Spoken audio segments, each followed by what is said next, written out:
पिछली दफा फौज पोलिंग स्टेशन के अंदर थी और उस वक्त भी हमने ये आवाज उठाई थी इलेक्शन कमिश्नर से कि भाई आपने क्या कौन सा मायदा किया, किस बुनियाद पर, कौन से रूल्स ऑफ रेफरेंस के साथ आपने उनको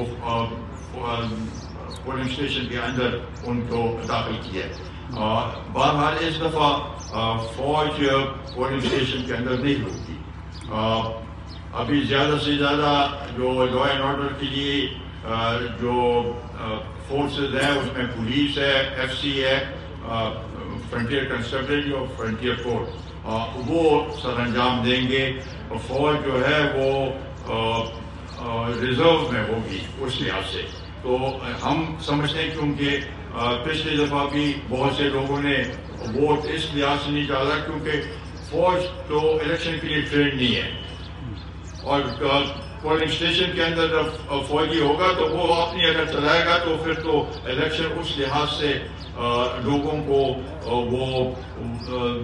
वो नहीं मिल सकेगा कि भाई वो जाके अपना वोट सही मानों में डाल सके।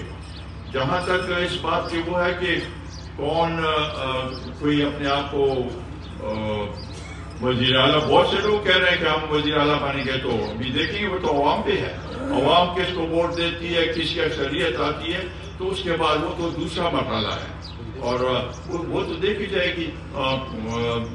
मुल्क की सतह पर भी लोग प्राइम मिनिस्टर के लिए भी बहुत से लोग कह रहे हैं कि हम प्राइम मिनिस्टर बनेंगे, बहुत से लोग कह रहे हैं कि हम चीफ मिनिस्टर यहाँ पर बनेंगे।